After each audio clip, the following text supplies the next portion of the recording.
મારી આજ 5 દી થયા અપોહમાં બેઠી છું. અન્ન કા પાણી 5 દી થયા અને મારી જમીન ખપે. હું મરું તો ભલે, જીવું તો ભલે, મારા ધણી ભેગી જાય. શું નામ તમારું અને કેમ બેઠા છો ભાઈ? અને પરમાર પ્રેમજી અમરા. ઉપવાસ ઉપર બેસવાનું કારણ? જમીન વડીલો પર જમીન છે. હા એના ખાતા 2 બોલે છે. હા ખાતા નંબર 123, 124, 1018, 1048 અને બંને ખાતામાં એકને એક નામ અમરા કેસા ગાંગા આવે. 2 124 123 તો કઈ રીતે જે બને છે ને એની અમે અત્યારે ડિટેલ માંગવા બેઠા છે. અને જે જમીન શ્રી સરકારનું અત્યારે કોમ્પ્યુટરમાં ચાલુ છે 1377 મુજબ અત્યારે તમામ ઉતાર દીધા છે. નોંધું અત્યારે કાયદેસર શેખ સાહેબ થઈ છે તો એ અધિકારી મામદાર સામે ફરિયાદ કરી છે. અત્યારે તો ફરિયાદ કરવામાં આવતી નથી. જે તે મામદાર છે તારીખ 18/3/2006 જે તે મામદાર છે રિપોર્ટ કરી ગયા છે મારી કરીને છે પ્રૂફ. એમ શબ્દ મતલબ કે ભાઈ પ્રમુખ જે તે નામ ન્યાય મામદાર પાડવામાં આવ્યો છે. અમે એ માંગણી કરી છે કોણ છે એના ઉપર કાયદેસરના પગલાં લ્યો, એના ઉપર ફરિયાદ કરો, અમને ન્યાય અપાવો. અને એ જમીન અત્યારે હાલમાં ચાલુ કોમ્પ્યુટરમાં ચાલુ છે. નોંધ તમને કીધું 1377, 57, 59, 51 તમામ અહીંયા ચાલુ છે. અત્યારે મેં અત્યારે અપીલમાં ગયો છે અને મને અત્યારે કાલે પ્રમદી મામદાર મને ધમકાવે છે કે ઓફિસ બનાવો છે.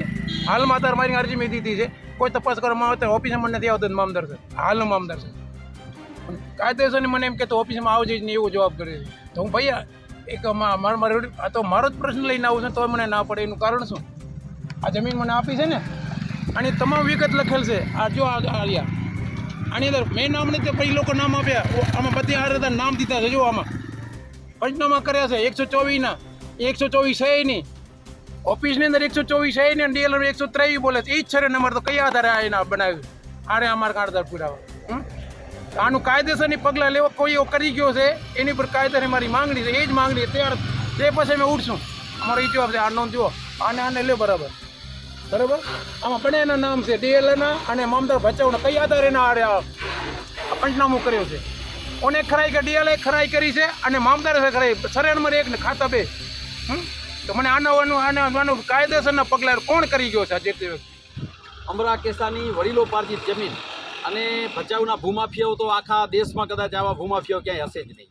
અમરા કેસાની જમીન બીજાના નામે ચડાવી, ભળતા નામે, અને જમીન તબદીલ કરી લીધી. એ જમીન કરોડોની થઈ ગઈ, જમીન વેચાઈ ગઈ, 3-4 જગ્યાએ ઉથલી ગઈ.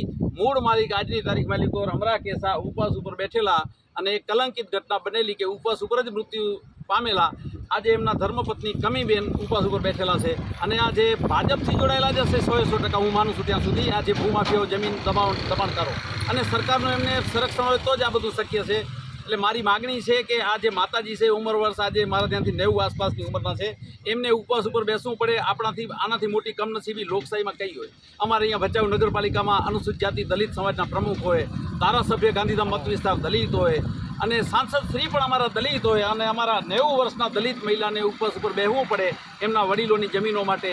તો આ કમનસીબી છે. સરકાર તાત્કાલિક અસરથી લેન્ડ ગ્રેબિંગ એક્ટ જે કાયદો કાઢ્યો છે એ તમામ ભૂમાફિયાઓ, જમીન કરનારાઓ, દબાણ કરનારાઓ, જમીન એકબીજાના નામે ટ્રાન્સફર કરનારાઓ ઉપર કાયદેસર પગલાં ભરે એવી ભચાઉ શહેર કોંગ્રેસ વતી મારી માંગણી છે.